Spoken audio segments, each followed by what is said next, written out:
ঢাকায় চলে এসেছেন অস্ট্রেলিয়ার প্রতিনিধি দল। দলটা আসার আগেই তারা এসে দেখা করেছেন কিউরেটরের সঙ্গে। সিকিউরিটি বিভাগ থেকে শুরু করে সবকিছু পর্যবেক্ষণ করেছেন নিখুঁতভাবে। ওদের সামনেই নেটে এভাবেই ব্যাটিং করছিলেন লিটন দাস। মাঠের আরেক প্রান্তে একটু পরেই দেখা গিয়েছে টনি হেমিংকে। খুব ব্যস্ত।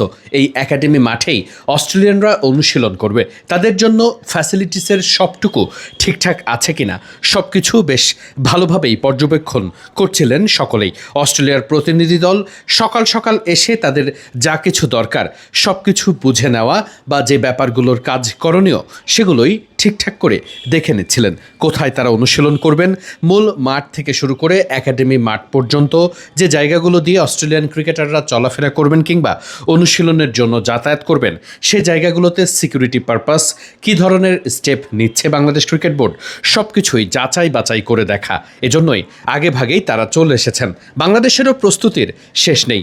টনি হেমিংকে দেখা গেছে ব্যস্ত সময় পার করতে। হিটওয়েভের মধ্যেই তিনি নেমে পড়েছেন গ্রাউন্ডস কর্মীদের সাথে নিয়ে। মিরপুর শেরেবাংলা জাতীয় ক্রিকেট স্টেডিয়ামের একাডেমি মাঠে ব্যস্ত সময় পার করতে দেখা যাচ্ছে সকলকেই। আর মাত্র একদিন পরেই বাংলাদেশের মাটিতে পা রাখবে অস্ট্রেলিয়া। তারা এখানে অনুশীলনের আগে কিংবা সিরিজ খেলতে নামার আগে সব ধরনের ব্যবস্থা ঠিকঠাক আছে কিনা সেটা দেখে নেওয়ার জন্যই তাদের প্রতিনিধি দল ইতিমধ্যেই চলে এসেছে ঢাকায়। তাদেরকে সব কিছু ঘুরে ফিরে দেখিয়েছেন শাহরিয়ার নাফিস।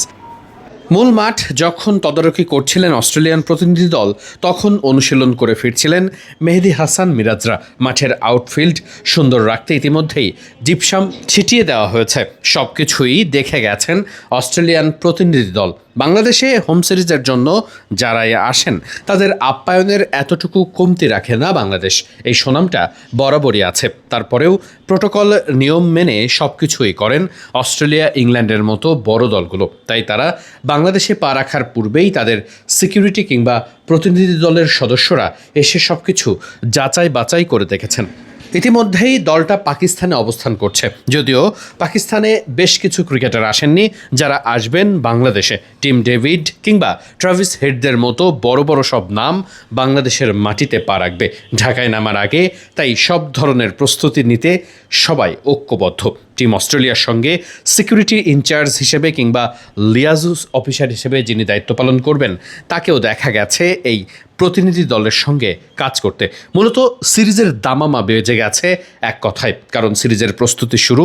বাংলাদেশের ক্রিকেটাররাও ঢাকা প্রিমিয়ার লিগের ম্যাচগুলো খেলে নিজেদের প্রস্তুতির কাজটা সেরে নিচ্ছেন ভালোভাবেই। টনি হেমিং থেকে শুরু করে গ্রাউন্ডস কর্মীরাও ব্যস্ত সময় পার করছেন।